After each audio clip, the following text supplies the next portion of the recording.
Bonjour, bienvenue sur restaurant.com. Les Olympiades d'échecs, l'un des plus grands tournois de l'année, viennent de s'achever à Istanbul par la victoire finale de l'Arménie devant la Russie. Et la partie que j'ai sélectionnée pour vous aujourd'hui est une partie du numéro 1 arménien, Levon Aronian, qui est également le numéro 2 mondial actuel avec un classement à 2820 points Elo. Il va jouer avec les pièces noires contre Anish Giri, le petit prodige hollandais classé déjà à plus de 2700 points Elo, alors qu'il est encore étudiant. Giri va jouer D4 et après D5, C4 et C6. Nous voici dans la défense slave. Alors je voulais faire un petit commentaire sur ce coup C6 pour commencer. C'est un coup qui est relativement récent puisque traditionnellement on avait tendance à protéger le pion D5 avec l'autre pion en E6, ce qui favorise le développement rapide de l'aile roi avec une sortie du coup de case noire qui peut être faite immédiatement.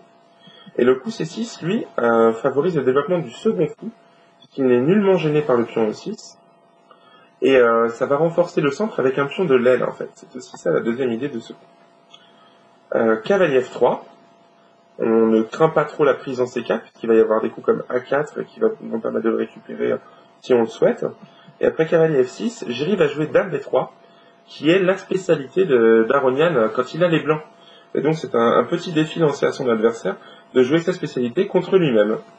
La Dame en B3 donc sort assez tôt dans la partie, mais elle n'est pas si mal placée ici normalement, puisqu'elle exerce une pression sur le point D5, qui est un point important, on le voit dans les structures du type slave, et notamment aussi en B3, elle exerce une pression sur B7, afin de gêner le développement du fou de case blanche. Alors il existe plusieurs suites ici, notamment on peut tout de suite relâcher la pression avec D prend C4, Dame prend C4, fou F5, qui va permettre au fou de rester devant sa chaîne de pions après le coup E6. Et dans la partie, Aronian ici a joué l'autre coup principal, E6, établissant immédiatement un très fort centre de pions, permettant également, donc on a dit, au fou de case noire de sortir rapidement, mais ceci va donc enterrer pour un moment le fou de case blanche. On va voir dans la partie qu'Aronian sait ce qu'il est en train de faire, et que ce fou va pouvoir jouer finalement à plein pouvoir un peu plus tard. Alors ici, Giri continue d'augmenter la pression sur le point D5 avec G3, afin de placer le fou en fianchetto en G2, d'exercer plus tard une plus grande pression sur D4, pardon. Fou E7, fou G2, petit roc, et maintenant cavalier B D7. Alors, ce cavalier en D7 est extrêmement bien placé avec cette structure de pion, puisque les pions s'occupent complètement du contrôle des cases blanches, et que le cavalier, lui, a la mission de regarder les cases noires qui sont tout autour de la structure des noirs. Anish Giri va ici commettre ce que je pense être une petite imprécision qui va permettre immédiatement à son adversaire d'égaliser, parce qu'il a une très grande compréhension de l'ouverture. Je pense que le coup naturel que tout le monde voit ici, c'est cavalier C3. On termine le développement en commençant par les cavaliers, ce qui est une règle de base du développement. Et ici, Giri va jouer tout de suite le fou en F4. Et ce coup me semble un peu prématuré parce que le fou avait d'autres cases intéressantes. On peut envisager qu'il vienne en D2 ou G5 notamment. Et donc c'était mieux d'attendre pour savoir où est-ce qu'il serait le mieux placé. Alors ici, si vous voulez essayer de deviner un très bon coup, je vous conseille de mettre pause et de chercher comment on continue avec les noirs, puisque donc le prochain coup égalise immédiatement. Le prochain coup d'Aronian est très très fort.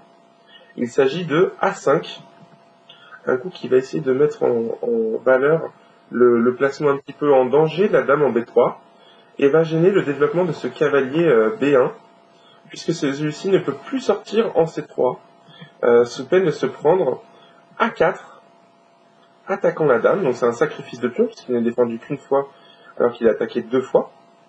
Et on est obligé de l'accepter, puisque si la dame s'en va, en fait, on perd le pion C4. Et après, cavalier prend A4, les noirs vont jouer D prend C4. Un excellent coup, puisqu'on va voir que la dame a 2 missions, elle va devoir protéger le cavalier A4, reprendre en C4, et en même temps, ce coup va libérer une excellente case ici pour le cavalier F6, et ça va mettre en valeur le mauvais placement du fou en F4. Maintenant, donc, on ne peut récupérer le pion en C4, puisqu'après dame prend C4, il y a la fourchette B5 qui gagne une pièce, le cavalier A4. Et ceci, même si on capture ici pour contre-attaquer sur la tour, il y a tour prend A4 qui gagne la pièce. Et donc, dans cette position, on est obligé de jouer dame C2. Donc, les noirs ont récupéré leur pion. Et après cavalier D5, les blancs souffrent, puisqu'après il y a des coups comme cavalier C3, il y a B5. Les noirs peuvent toujours à tout moment capturer en F4. Ils sont prêts à se laisser capturer eux-mêmes en D5 s'il le faut pour avoir une excellente structure de pion. Leur colonne A est ouverte, ce qui donne beaucoup d'activité à leur tour. Et leur masse de pions très solide à l'aile dame est prête à avancer à tout moment, notamment avec des poussées comme C5 ou B4, afin de donner une forte initiative au noir sur l'aile dame. Voilà, donc pour éviter ça, Négiri commence à comprendre le problème et joue tour C1. Donc il retarde le développement du cavalier en B1.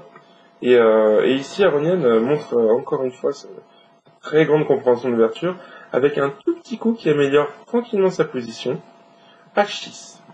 Alors H6, on pourrait considérer que c'est un coup qui n'est pas très actif, une sorte de demi-coup, et on pourrait penser qu'il y a beaucoup mieux à faire dans cette position, mais en fait, il empêche encore plus le développement du cavalier, puisqu'on avait déjà vu avant qu'il ne pouvait sortir en C3, c'est toujours d'actualité.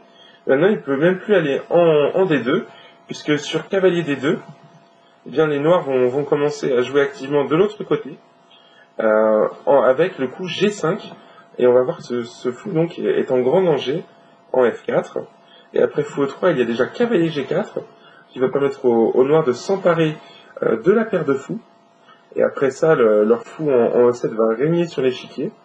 On va voir qu'en plus, ils seront prêts à lancer une marée de pions et de développer une forte initiative sur la droite. Donc pour éviter ça, dans la partie, en fait, Jerry trouve un moyen drastique pour pouvoir développer son cavalier, et il empêche définitivement la poussée du pion A des noirs en jouant lui-même A4. Alors, le problème avec ce genre de coup, c'est que ça va laisser un énorme trou en B4 que Aronian va pouvoir utiliser un petit peu plus tard. Il y a maintenant deux coups possibles pour les noirs. Aronian va jouer cavalier E4, centralisant son cavalier et préparant par exemple l'avancée du pion F5, suivi de G5 comme on l'a déjà vu, ou alors préparant l'arrivée du cavalier en F6 pour soutenir ce cavalier.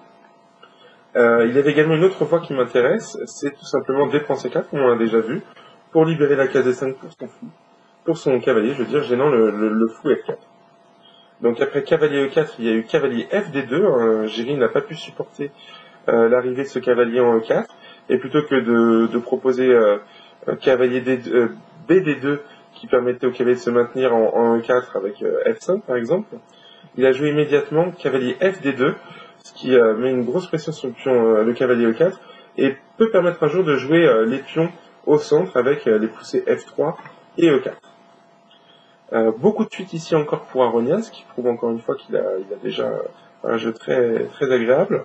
Il pouvait jouer donc, comme on l'a vu, F5, il peut jouer également cavalier D, F6, et lui a décidé de jouer un autre coup intéressant, cavalier D6.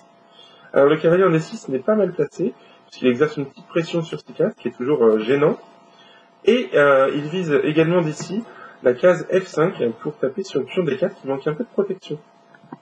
Et en fait, on voit que ce pion n'est pas si facile à défendre, puisque par exemple, on ne peut jamais pousser le pion en E3 sous peine de perdre son fou rapidement avec G5, fou E5 et F6 qui va capturer le fou.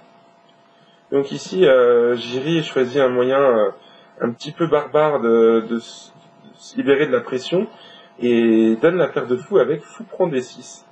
Un coup qu'on peut facilement critiquer, mais il faut chercher des alternatives avant de le faire. Et c'était pas si simple. Par exemple, si on jouait C5, bien maintenant il y a simplement cavalier F5 avec un cavalier extrêmement bien placé ici. Et comment protéger le pion D4?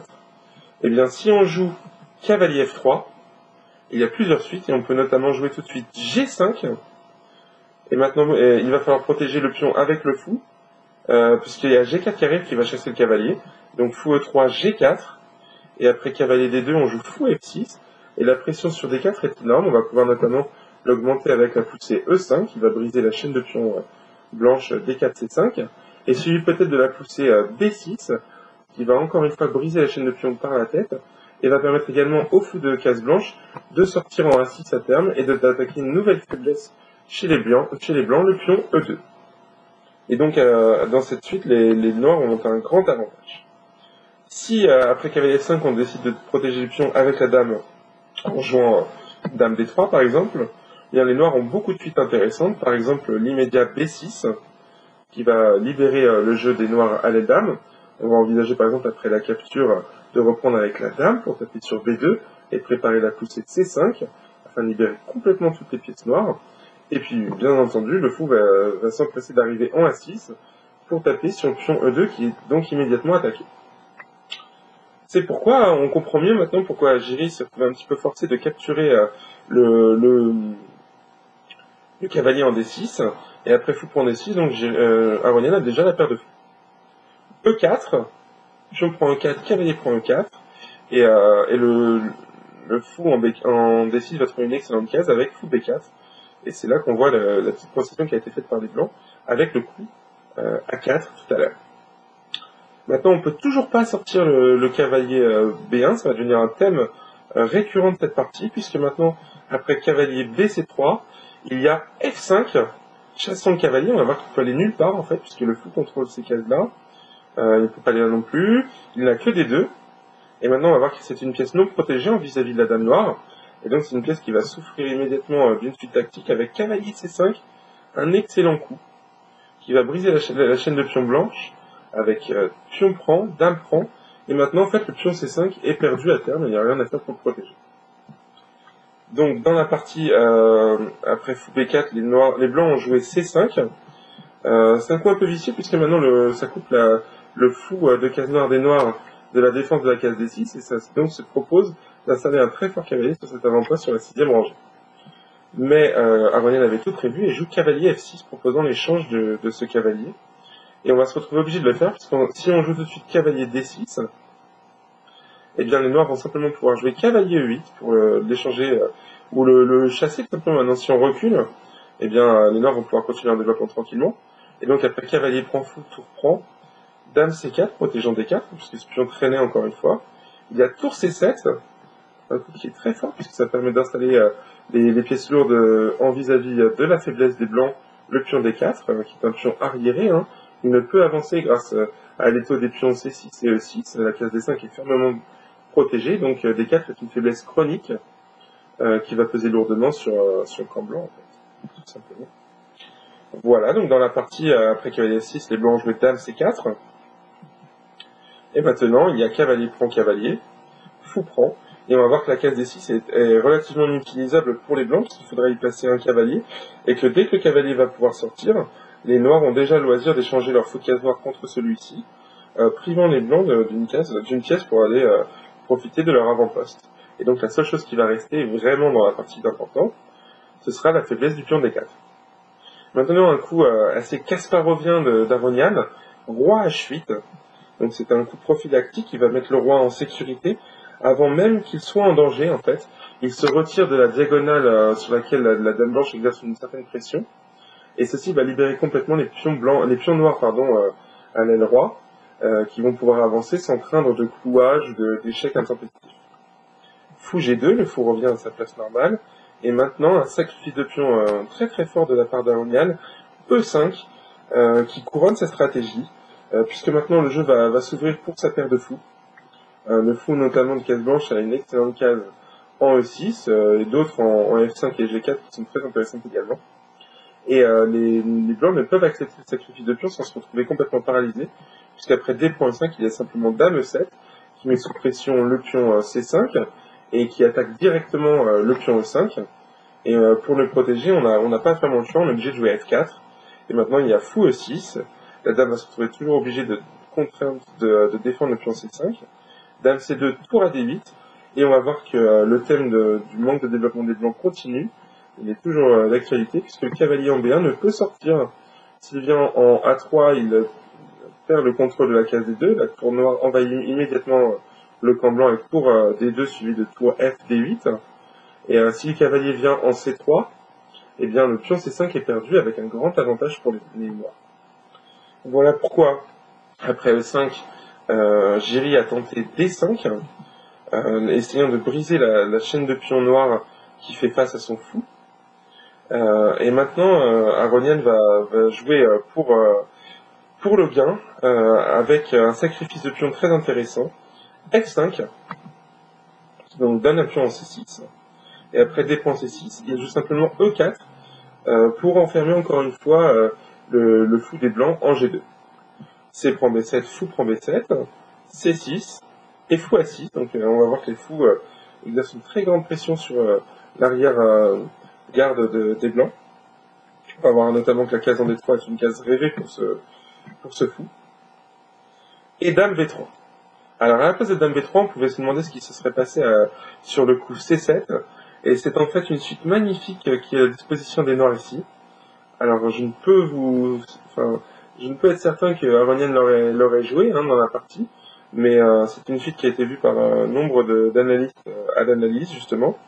Et c'est une suite magnifique, puisqu'ici les Noirs peuvent sacrifier une pièce, un sacrifice spéculatif étonnant, avec fou prend dame, pion prend dame, tour prend, et tour prend C4. Donc ici les Noirs ont une pièce de moins.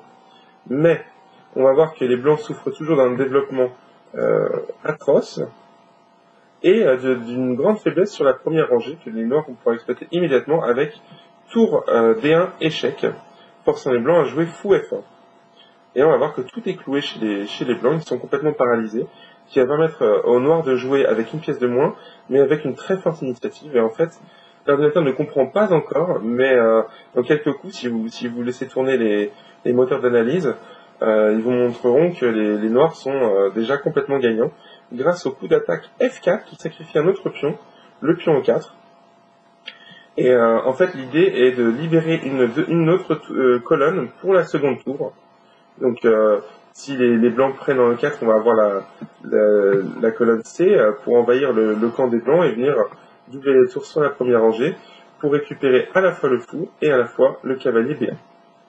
Alors, je vous montre. Alors déjà, sur G prend F4, il y a tour F6 et la terrible menace tour G6 va gagner le fou F1 immédiatement. Le seul coup pour éviter le mat est en fait roi G2. Et maintenant, après échec, voilà, et tour prend, il n'y a plus rien à faire contre tour G1 qui va gagner au moins le cavalier B1 et va laisser les Noirs avec l'avantage matériel. Voilà pourquoi après F4 il faut tout de même jouer tour prend 4, c'est la suite la meilleure pour les Blancs. Et maintenant on joue tour C8 et il faut pour les Blancs il faut tout de suite déclouer le fou pour éviter de le perdre avec roi G2. Et c'est là qu'on voit que le pion F4 a un intérêt. Il va pouvoir faire ce qu'on appelle un sacrifice de déviation en jouant F3 échec. Donc il se sacrifie pour qu'on puisse capturer le fou F1. Le roi G2 est surchargé, il doit défendre le fou F1 et puis empêcher un pion d'arriver en F3, mais il ne peut faire les deux. Et donc après roi prend F3, il y a tour prend F1, et il n'y a plus grand chose à faire contre tour C1. Enfin, ce qu'on pourrait croire, en fait, il y a encore un coup pour les Blancs pour une dernière ressource, c'est tour prend fou, et après pion prend, ils ont A5, et on va essayer de trouver un contre-jeu avec ce petit pion qui va essayer d'arriver à dame.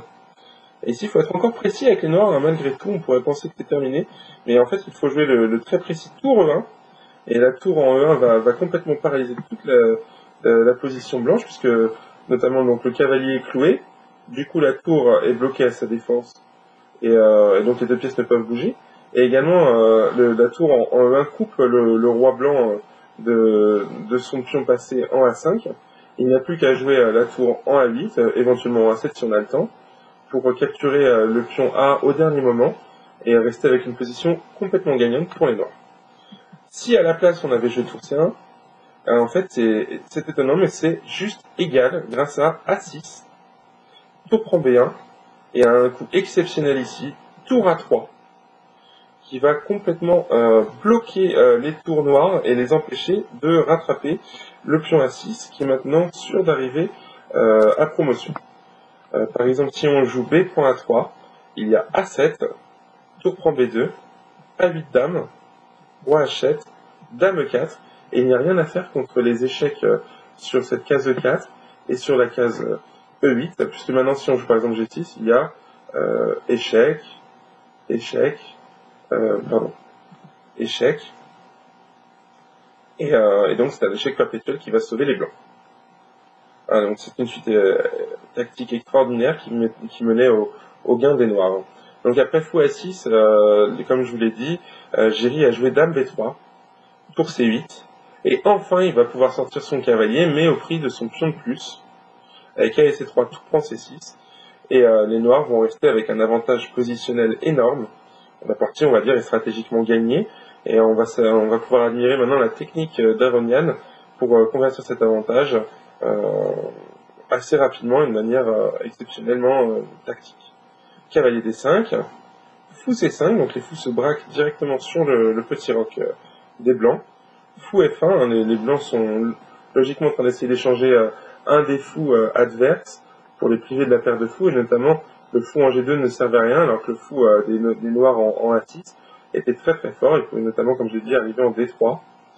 Et ici, Aronian va donc jouer un coup très fort, puisque là, il a une pièce qui est en prise. Hein. Si on laisse les blancs prendre en A6, on va se rendre compte que la tour en C6 a deux missions, protéger le fou C5 et protéger le fou A6. Mais Aronian a vu plus loin et joue F4, sacrifiant donc encore du matériel, puisqu'ici, les blancs ne peuvent se permettre de prendre en A6 à cause d'une attaque terrifiante sur leur petit roc, avec pion prend G3, ce qui va libérer l'action de la tour du fou et du pion sur le point F2. Et après, par exemple, tour prend C5, un coup un peu de panique, il y a G prend F2, échec, roi H1, tour prend C5, cavalier E3. Et dans cette position, les noirs ont une tour et plusieurs pions contre cavalier et fou. Et la position très exposée du roi blanc, plus l'avancée du pion F2, rend la position stratégiquement complètement terminée pour les blancs, il n'y a plus rien à faire. Et donc après F4, il y avait d'autres suites, on peut envisager, peut-être la meilleure suite pour eux était le sacrifice de qualité tour prend C5 et cavalier prend F4, avec un semblant de jeu, puisque maintenant la position du roi blanc est quelque peu sécurisée, et que les blancs ont un petit peu de jeu sur la case G6 notamment. Mais c'était pas suffisant hein, quand même, la meilleure défense ça allait. En tout cas dans la partie, l'Algérie a accepté le défi en jouant cavalier prend F4. Et maintenant une pointe tactique que je vous propose de découvrir en mettant pause. Pour les autres, je le donne immédiatement, il s'agit de fou prend F2 échec. Un sacrifice qui ne peut être accepté, puisque si on joue roi prend F2, bien en fait les noirs vont essayer de mettre en marche la menace dame D2, qui pour l'instant perd, puisqu'après dame D2, il y a roi G1, tour prend C1, dame prend C1, qui a l'air de gagner maintenant le fou F1, mais il y a cavalier G6, contre-attaque, échec, comme la dame en B3 prive le roi de la case G8, on est obligé de jouer roi H7, on perd la tour sur échec, et après roi H8, le fou en F1 peut être défendu par dame en F7, et maintenant les blancs ont au moins l'échec perpétuel avec cavalier G6, où ils peuvent également tenter de mater avec cavalier E6, et en fait ce sont les blancs qui sont gagnants ici. Voilà, donc il faut encore être prudent ici, précis, et après roi prend F2, en fait les noirs gagnent en prenant bien conscience de cette contre-attaque, et en jouant d'abord tour prend F4, puisqu'après pion prend F4, notamment, déjà le cavalier a disparu, donc il n'a plus le cavalier G6, et en plus, la présence de ce petit pion en F4 va priver les blancs de la défense avec dame F7 tout à l'heure sur le fou F1. Et donc maintenant, on peut jouer dame D2 échec, roi G1, tour prend, dame prend, et maintenant pour défendre le fou en F1, il n'y a plus que dame H3, et on joue E3 avec la terrible menace E2, et il n'y a plus rien à faire. Voilà pourquoi le sacrifice de fou ne peut être accepté, et pourquoi Géry a dû se résoudre à pousser simplement son roi dans le coin avec roi H1. Alors là, maintenant la tour est attaquée en C6, donc Aronian joue le meilleur coup, tour B6, gagnant attention la dame blanche, dame C2 et E3. Donc le pion va devenir une très forte menace d'avancer jusqu'à la première rangée, et on va voir que cette diagonale, la grande diagonale menant au roi blanc est ouverte. Donc maintenant les blancs vont toujours devoir faire attention à des coups comme fou B7 ou alors dame A8 qui vont planer sur la position tout le temps. Par exemple sur fou prend A6, il y a tout de suite dame A8 qui va gagner. Donc fou G2. Et maintenant dame E8, la dame se retrouve sur une excellente case pour soutenir son pion passé en E3. Dame C5. Et pour défendre cette tour en F6, Géry va jouer Aronian va jouer un excellent coup avec tour F6. Il va défendre toute sa position par la 6e rangée. C'est une défense assez curieuse, assez rare. Pour l'instant, il y a simplement son fou qui défend la 8e rangée. Et en fait, les pièces sont très bien placées sur la 6e rangée, puisqu'à terme, ils pourront peut-être venir en G6 si la colonne G s'ouvre. Elles peuvent aussi empêcher toute intrusion du cavalier en E6 ou en G6. Et elles continuent leur travail de soutien du pion et des fous. Alors maintenant, si on joue la fourchette cavalier D5, eh bien on perd immédiatement, puisqu'on a perdu le contrôle de E2. Il y a E2, cavalier F6, attaquant la dame. Ah oui, alors quand même sur E2, il faut se rendre compte que le fou en F2 attaque également la dame en C5. Mais il y a cavalier prend F6, donc qui contre-attaque sur la dame noire tout en capturant la tour. Tour prend F6, dame prend A5, donc les noirs maintenant ont perdu beaucoup de matériel, mais il y a fou E3, attaquant la tour, et libérant au passage l'action de la tour en F6, qui va pouvoir venir jusqu'en F1. Tour E1, tour F1, échec, c'est une très belle variante. Tour prend, dame prend, tour prend, fou prend, et maintenant, malgré le matériel très réduit, et la présence de fou de couleur opposée, les noirs sont gagnants grâce à dame E4 échec, forçant fou G2, et dame B1 échec, forçant le gain immédiat, puisqu'il n'y a plus que fou F1, bon, on peut aussi donner la dame, dame prend échec et mat. Donc après tour F6, en fait, on va se rendre compte que les blancs sont en zigzag, ils ne peuvent rien bouger, parce que s'ils bougent le cavalier, il y a du danger sur la colonne F. Et le seul coup pour ne pas perdre immédiatement, c'est en fait le coup visible de tour B1, ce qui montre à quel point ils sont réduits à l'inaction. Dans la partie, Géry a joué tour C2, permettant un très beau finish avec G5, et les blancs ne peuvent plus bloquer le pion passé avec cavalier E2, puisque sur cavalier E2, les noirs gagnent immédiatement la qualité avec fou D3. Et la tour ne peut plus défendre le cavalier. Voilà pourquoi après G5, les blancs se retrouvent invités à jouer la fourchette cavalier D5, mais le pion E2 est libéré, et donc maintenant les blancs vont perdre grâce au coup E2, qui encore une fois attaque la dame en C5, tout en menaçant de pousser le pion en E1 avec effet décisif. Donc il faut défendre cette case E1. On peut jouer dame C3 éventuellement. Dans la partie, Géry a joué dame prend pion, il préfère mourir le ventre plein. Et puis la fin est triviale, hein, puisque Aronian a joué dame, tour prend, dame prend, pour arriver dans une finale gagnante. Dame prend, fou prend, cavalier prend, tour prend.